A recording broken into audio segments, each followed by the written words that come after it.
2024 is looking to be a huge year for Magic fans, with at least 9 major releases coming throughout the year. Let's take a look at everything coming that we know so far. Dropping January 12th, 2024 is Ravnica Remastered, and it's just what it sounds like. It's a remaster set featuring cards from across multiple Ravnica blocks. There's going to be classic cards like Birds of Paradise, all the Shocklands, and then some newer cards like Massacre Girl. There's going to be some special cards in it too, with anime treatments which can only be found in collector boosters, and retro frame cards can be found in both draft and collector boosters. There are going to be some borderless versions of the Shocklands found only in the collector boosters, so keep an eye out for those because they're bound to be popular. There's a mystery afoot, a murder mystery at Karlov Manor. This is the third set in the Omen Path arc, continuing the saga started in Wilds of Eldraine and Lost Caverns of Ixalan. We don't have much info on the set quite yet, but expect more closer to release in February 2024. One important thing to keep in mind is this is going to be the first set to have the new Play Booster packs, which WOTC announced earlier this year. These packs are going to have more rares and uncommons in them, and are replacing draft and set boosters. Based on the hit video game from Bethesda, this Universes Beyond takes players to the post-apocalyptic world of Fallout. There's going to be 4 commander decks designed around different factions from the various games, along with new mechanics based on concepts from the Fallout universe like Radiation and Vaults. This Universes Beyond is going to be kind of like the Doctor Who one, where they're going to be commander decks and then collector boosters, no set or draft or even play boosters. Personally, the Wise Mothman is going to be my #1 pick from the set.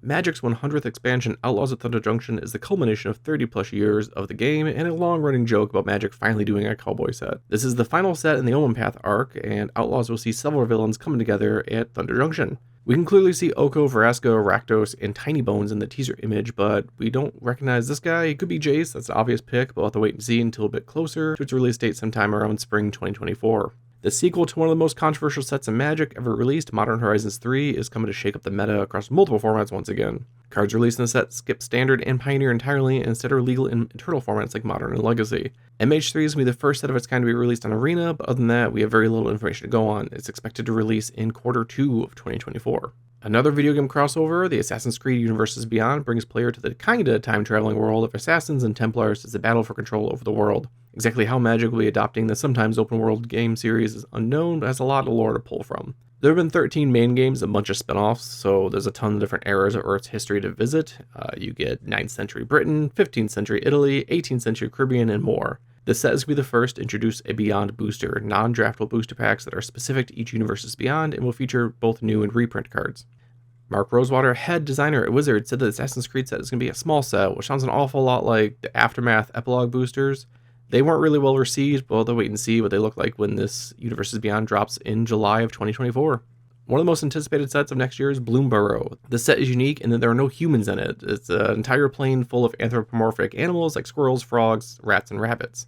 These animals talk and use magic and have advanced civilizations. Bloomburrow is going to be the first set in the Dragonstorm arc. It's the second arc of the 3-year story following the Omen Path plot. Everyone from cute and wholesome to downright terrifying with Duskmourn, House of Horror. Inspired by classic horror films from the 70s and 80s, players will travel to the plane of Duskmourn, which appears to be comprised entirely of a massive haunted house. Duskmourn might be an artificial plane, kind of like Mirrodin was, but we don't really know yet. We only have a little bit of art to go off of so far, which shows this dude in what looks like a very 80s looking jean jacket and a bandana staring at himself and his twisted reflections in a broken mirror.